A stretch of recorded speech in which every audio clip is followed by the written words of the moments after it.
శ్రీ లక్ష్మీ గణపతి ఆలయంలో స్వామివారి గర్భగుడిలో మీరు చూసుకోవచ్చు. మనకి లక్ష్మీ గణపతి ఆలయాలు మన ఇందూరులో చాలా అరుదు అని చెప్పుకోవాలా. మన ఉమ్మడి నిజామాబాద్ జిల్లాలో కూడా మనకి చాలా తక్కువ కనిపిస్తాయి అని చెప్పేసి మనందరికీ తెలుసు. సో ఇదే అంశం 10 మందితో మాట్లాడడానికి అరుణ్ శాస్త్రి గారు అయితే ఉన్నారు. అయ్యా నమస్తే. నమస్తే. సో చాలా మందికి ఈ ఆలయ విశిష్టత గురించి చాలా తక్కువగా తెలుసు. సో మన ఇందూరులో అతి పవిత్రమైన ఆలయంగా చాలా మంది భక్తులు చూస్తూ ఉంటారు. ఆలయ విశిష్టత ఏంటి? లక్ష్మీ గణపతయ్య నమః. శ్రీ గురుభ్యో నమః. మన ఇందూరు పట్టణంలో లక్ష్మీ గణపతి మహా ఆలయము నిర్మాణం చేసి ఈ రోజుకు 12.5 సంవత్సరాల కాలం మరి గడిచింది. వాస్తవానికి ఆలయాలు నిర్మాణం చేయడం అంటే ఈ రోజు చూస్తే ఎక్కడెక్కడో అక్కడక్కడ చాలా మంది చాలా రకాలుగా ఆలయాలు నిర్మాణం చేస్తూ ఉన్నారు. మా కాలనీలో ఒక ఆలయం ఉండాలి, అది గణపతియా లేకపోతే ఆంజనేయ స్వామియా లేకపోతే శివుడా, వాళ్ళ ఆలోచనల ప్రకారంగా ఆలయాలు నిర్మాణం చేస్తున్నారు. కానీ లక్ష్మీ గణపతి మహా ఆలయం మాత్రము ఇది మానవులమైన మనము అనుకొని నిర్మాణం చేసింది కాదు. ఇది దైవ ప్రేరేపితంగా నిర్మాణం చేసినటువంటి ఆలయం. ఈ స్థలానికి కూడా ఒక విశిష్టత ఉంది. ఈ స్థలము మనం నిర్మాణం చేయాలి, ఏదో ఖరీదు చేయాలి, ఇక్కడ నిర్మాణం అనుకూలంగా ఉంది అని మనం అనుకోని ఇక్కడ నిర్మాణం చేసింది కాదు. వాస్తవానికి వ్యాస మహాముని స్వయంగా ఈ ప్రాంతాన్ని సందర్శించారు. దీనికి చిన్న ఒక 2-3 వాక్యాలలోనే నేను పూర్తి చేయడానికి ప్రయత్నం చేస్తా. కురుక్షేత్రం యుద్ధం జరిగిన తర్వాత వ్యాస మహాముని ధర్మరాజు యొక్క పట్టాభిషేకానికి వెళ్తూ అక్కడ ఆ కురుక్షేత్రం గుండా ప్రయాణం చేస్తూ ఉంటే అక్కడ యుద్ధంలో మరణించినటువంటి వాళ్ళ యొక్క కళేబరాలు కావచ్చు, అవయవాలు కావచ్చు, వాటన్నింటినీ చూసి బాధ కలిగి మానసికంగా అశాంతికి గురయ్యాడు. ఎక్కడ శాంతి లభిస్తుందా అని చెప్పేసి అక్కడి నుంచి వారు ప్రయాణం అవుతూ అనేకమైన క్షేత్రాలు తిరిగారు. గురువు గారు వెళ్తున్నారు కదా అని చెప్పేసి గురువు గారి వెనకాల గురువుకు శిష్యుడు ఎవరు? సాక్షాత్ గణపతి వారే. కనుక గణపతి వారు కూడా వారి గుండా ప్రయాణం చేస్తూ వచ్చినారు. ఇలా అనేకమైన క్షేత్రాలు, ఎన్ని క్షేత్రాలు తిరిగినా వారికి శాంతి దొరకకపోతే మన తెలంగాణ ప్రాంతంలో అటు యాదగిరి గుట్ట కావచ్చు,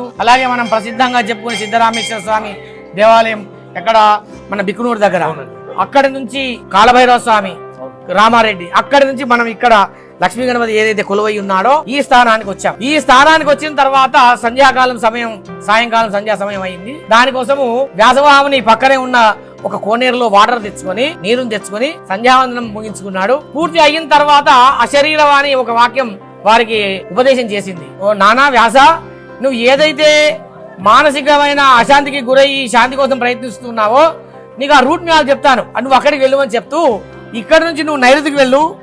నైరుతి భాగం వెళ్ళిన తర్వాత పడమర దిశ గుండా వెళ్తూ ఉంటే మీకు అక్కడ నరసింహస్వామి క్షేత్రం కనబడుతుంది.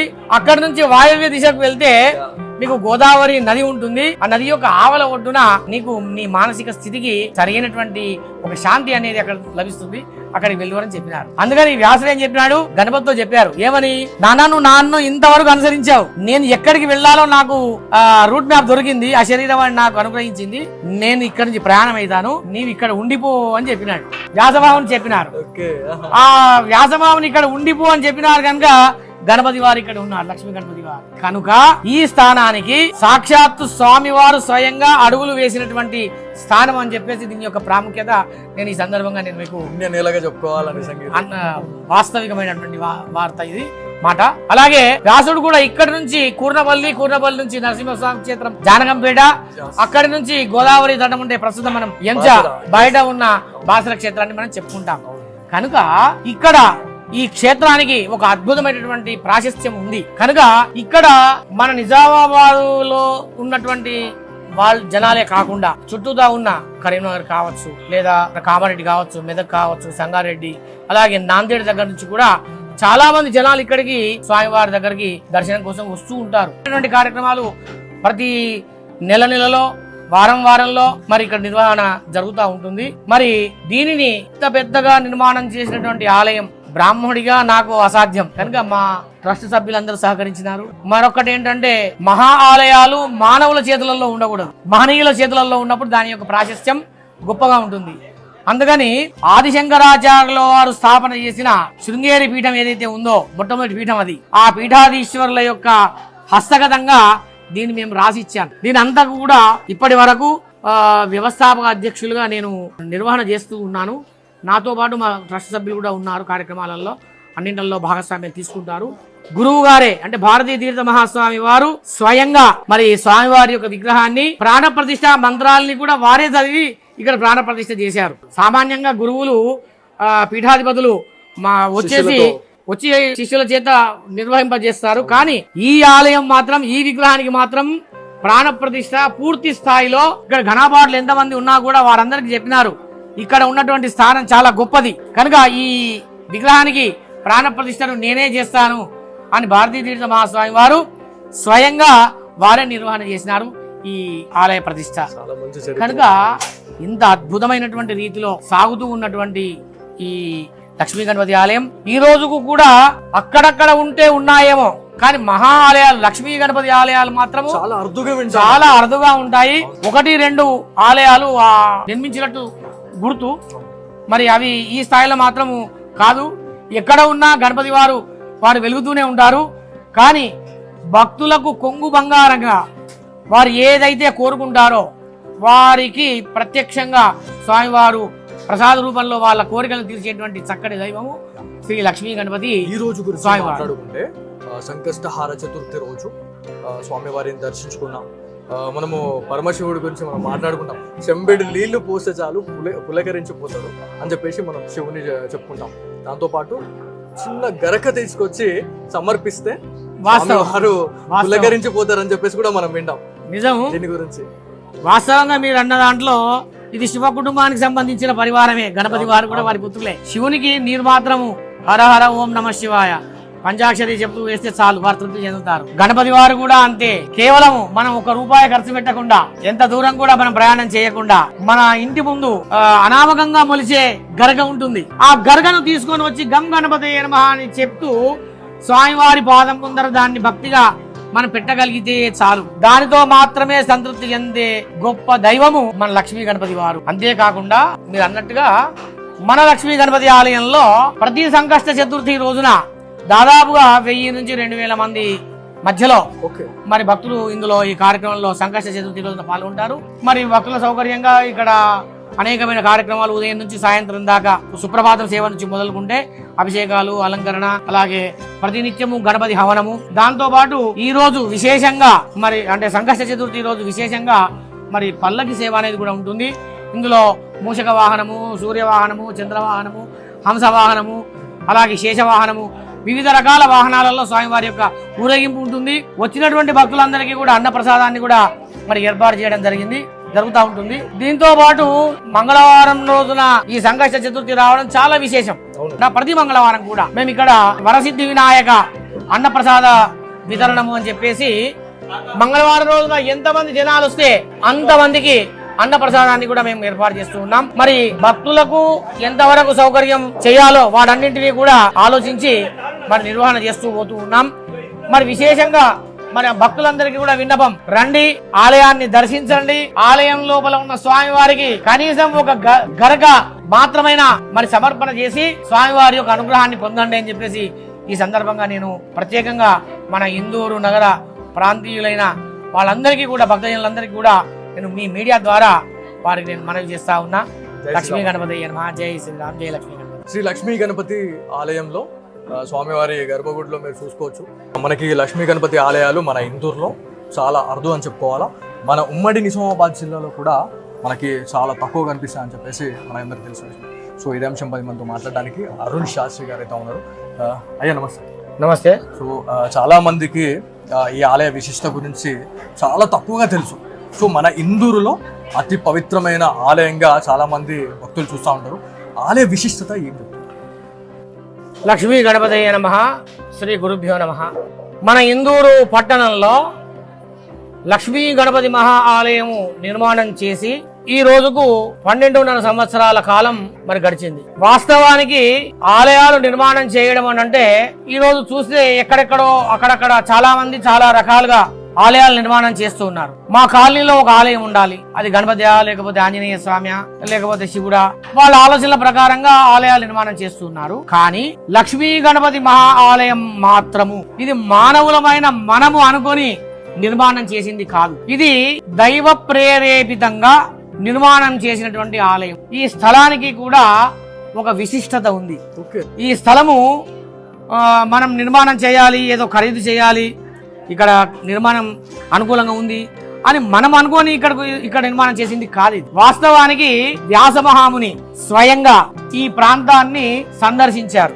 దీనికి చిన్న ఒక 2-3 వాక్యాలలోనే నేను పూర్తి చేయడానికి ప్రయత్నం చేస్తా. కురుక్షేత్రం యుద్ధం జరిగిన తర్వాత వ్యాస మహాముని ధర్మరాజు యొక్క పట్టాభిషేకానికి వెళ్తూ అక్కడ ఆ కురుక్షేత్రం గుండా ప్రయాణం చేస్తూ ఉంటే అక్కడ యుద్ధంలో మరణించినటువంటి వాళ్ళ యొక్క కళేబరాలు కావచ్చు, అవయవాలు కావచ్చు, వాటన్నింటినీ చూసి బాధ కలిగి మానసికంగా అశాంతికి గురయ్యాడు. ఎక్కడ శాంతి లభిస్తుందా అని చెప్పేసి అక్కడి నుంచి వారు ప్రయాణం అవుతూ అనేకమైన క్షేత్రాలు తిరిగారు. గురువు గారు వెళ్తున్నారు కదా అని చెప్పేసి గురువు గారి వెనకాల గురువుకు శిష్యుడు ఎవరు? సాక్షాత్ గణపతి వారే. కనుక గణపతి వారు కూడా వారి గుండా ప్రయాణం చేస్తూ వచ్చినారు. ఇలా అనేకమైన క్షేత్రాలు, ఎన్ని క్షేత్రాలు తిరిగినా వారికి శాంతి దొరకకపోతే మన తెలంగాణ ప్రాంతంలో అటు యాదగిరి గుట్ట కావచ్చు, అలాగే మనం ప్రసిద్ధంగా చెప్పుకునే సిద్ధరామేశ్వర స్వామి దేవాలయం ఎక్కడ మన బిక్కునూరు దగ్గర, అక్కడి నుంచి కాలభైరవ స్వామి, రామారెడ్డి, అక్కడి నుంచి మనం ఇక్కడ లక్ష్మీ గణపతి ఏదైతే కొలువై ఉన్నాడో ఈ స్థానానికి వచ్చాం. ఈ స్థానానికి వచ్చిన తర్వాత సంధ్యాకాలం సమయం, సాయంకాలం సంధ్యా సమయం అయింది. దానికోసము వ్యాసమహాముని పక్కనే ఉన్న ఒక కోనేరులో వాటర్ తెచ్చుకొని, నీరుని తెచ్చుకొని సంధ్యావందనం ముగించుకున్నాడు. పూర్తి అయిన తర్వాత అశరీరవాణి ఒక వాక్యం వారికి ఉపదేశం చేసింది. ఓ నానా వ్యాస, నువ్వు ఏదైతే మానసికమైన అశాంతికి గురయ్యి శాంతి కోసం ప్రయత్నిస్తున్నావో నీకు ఆ రూట్ మ్యాప్ చెప్తాను, నువ్వు అక్కడికి వెళ్ళమని చెప్తూ ఇక్కడ నుంచి నువ్వు నైరుతికి వెళ్ళు. నైరుతి భాగం వెళ్ళిన తర్వాత పడమర దిశ గుండా వెళ్తూ ఉంటే మీకు అక్కడ నరసింహస్వామి క్షేత్రం కనబడుతుంది. అక్కడి నుంచి వాయవ్య దిశకు వెళ్తే మీకు గోదావరి నది ఉంటుంది. ఆ నది యొక్క ఆవల ఒడ్డున నీకు నీ మానసిక స్థితికి సరైనటువంటి ఒక శాంతి అనేది అక్కడ లభిస్తుంది, అక్కడికి వెళ్ళువని చెప్పినారు. అందుకని వ్యాసుడు ఏం చెప్పినాడు? గణపతితో చెప్పారు, ఏమని? నాన్ను ఇంతవరకు అనుసరించావు, నేను ఎక్కడికి వెళ్లాలో నాకు రూట్ మ్యాప్ దొరికింది, ఆ శరీరం నాకు అనుగ్రహించింది, నేను ఇక్కడ నుంచి ప్రయాణం అవుతాను, నీవు ఇక్కడ ఉండిపో అని చెప్పినాడు. వ్యాసభావుని చెప్పినారు. ఆ వ్యాసభావుని ఇక్కడ ఉండిపో అని చెప్పినారు కనుక గణపతి వారు ఇక్కడ ఉన్నారు, లక్ష్మీ గణపతి వారు. కనుక ఈ స్థానానికి సాక్షాత్తు స్వామివారు స్వయంగా అడుగులు వేసినటువంటి స్థానం అని చెప్పేసి దీని యొక్క ప్రాముఖ్యత నేను ఈ సందర్భంగా నేను మీకు చెప్పుకోవాలని వాస్తవికమైనటువంటి వార్త ఇది మాట. అలాగే వ్యాసుడు కూడా ఇక్కడ నుంచి కూర్నపల్లి నుంచి నరసింహస్వామి క్షేత్రం జానకంపేట, అక్కడి నుంచి గోదావరి తటం ఉంటే ప్రస్తుతం మనం ఎంచ బయట ఉన్న బాసర క్షేత్రాన్ని మనం చెప్పుకుంటాం. కనుక ఇక్కడ ఈ క్షేత్రానికి ఒక అద్భుతమైనటువంటి ప్రాశస్త్యం ఉంది. కనుక ఇక్కడ మన నిజామాబాద్ లో ఉన్నటువంటి వాళ్ళ జనాలే కాకుండా చుట్టూతా ఉన్న కరీంనగర్ కావచ్చు, లేదా కామారెడ్డి కావచ్చు, మెదక్ కావచ్చు, సంగారెడ్డి, అలాగే నాందేడ్ దగ్గర నుంచి కూడా చాలా మంది జనాలు ఇక్కడికి స్వామివారి దగ్గరికి దర్శనం కోసం వస్తూ ఉంటారు. ఇటువంటి కార్యక్రమాలు ప్రతి నెలలో వారంలో మరి ఇక్కడ నిర్వహణ జరుగుతూ ఉంటుంది. మరి దీనిని ఇంత పెద్దగా నిర్మాణం చేసినటువంటి ఆలయం బ్రాహ్మణుడిగా నాకు అసాధ్యం కనుక మా ట్రస్ట్ సభ్యులందరూ సహకరించినారు. మరొకటి ఏంటంటే మహా ఆలయాలు మానవుల చేతులలో ఉండకూడదు, మహనీయుల చేతులలో ఉన్నప్పుడు దాని యొక్క ప్రాశస్త్యం గొప్పగా ఉంటుంది. అందుకని ఆదిశంకరాచార్యుల వారు స్థాపన చేసిన శృంగేరి పీఠం ఏదైతే ఉందో మొట్టమొదటి పీఠం అది, ఆ పీఠాధీశ్వరుల యొక్క హస్తగతంగా దీన్ని మేము రాసిచ్చాను. దీని అంతా కూడా ఇప్పటి వరకు వ్యవస్థాపక అధ్యక్షులుగా నేను నిర్వహణ చేస్తూ ఉన్నాను. నాతో పాటు మా ట్రస్ట్ సభ్యులు కూడా ఉన్నారు, కార్యక్రమాలలో అన్నింటిలో భాగస్వామ్యం తీసుకుంటారు.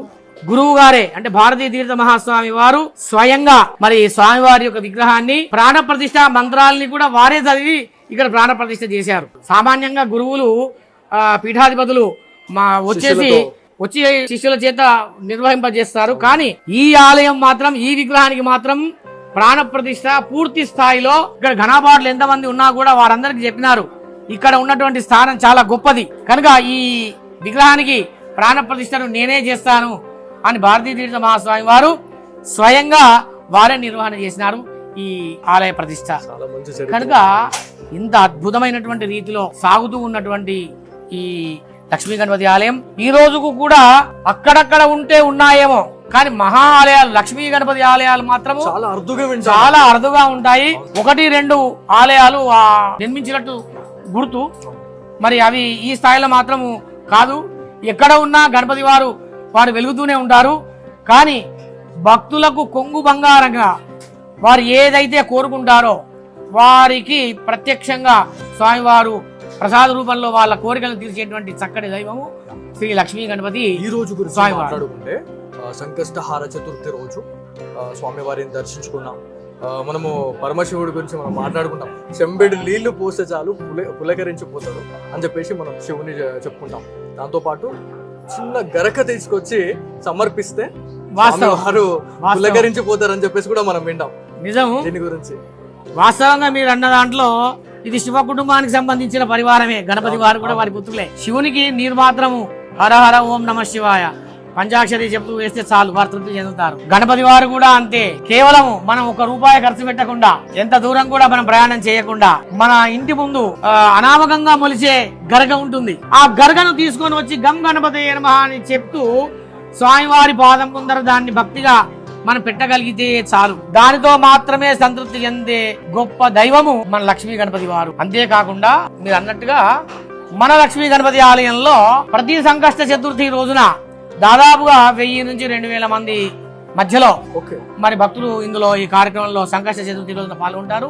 మరి భక్తుల సౌకర్యంగా ఇక్కడ అనేకమైన కార్యక్రమాలు ఉదయం నుంచి సాయంత్రం దాకా సుప్రభాతం సేవ నుంచి మొదలుకుంటే అభిషేకాలు, అలంకరణ, అలాగే ప్రతినిత్యము గణపతి హవనము. దాంతో పాటు ఈ రోజు విశేషంగా మరి అంటే సంకష్ట చతుర్థి రోజు విశేషంగా మరి పల్లకి సేవ అనేది కూడా ఉంటుంది. ఇందులో మూషక వాహనము, సూర్య వాహనము, చంద్ర వాహనము, హంస వాహనము, అలాగే శేష వాహనము, వివిధ రకాల వాహనాలలో స్వామివారి యొక్క ఊరేగింపు ఉంటుంది. వచ్చినటువంటి భక్తులందరికీ కూడా అన్న ప్రసాదాన్ని కూడా మరి ఏర్పాటు చేయడం జరుగుతూ ఉంటుంది. దీంతో పాటు మంగళవారం రోజున ఈ సంకష్ట చతుర్థి రావడం చాలా విశేషం.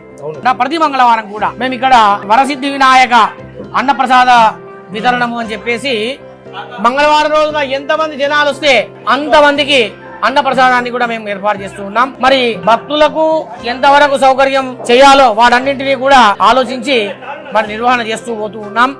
మరి విశేషంగా మరి భక్తులందరికీ కూడా విన్నపం, రండి, ఆలయాన్ని దర్శించండి. ఆలయం లోపల ఉన్న స్వామి వారికి కనీసం ఒక గరక మాత్రమైన మరి సమర్పణ చేసి స్వామివారి యొక్క అనుగ్రహాన్ని పొందండి అని చెప్పేసి ఈ సందర్భంగా నేను ప్రత్యేకంగా మన ఇందూరు నగర ప్రాంతీయులైన వాళ్ళందరికీ కూడా భక్తజనులందరికీ కూడా నేను మీ మీడియా ద్వారా వారికి నేను మనవి చేస్తా ఉన్నా. లక్ష్మీ గణపతి నమః. జై శ్రీరామ్. జై లక్ష్మీ.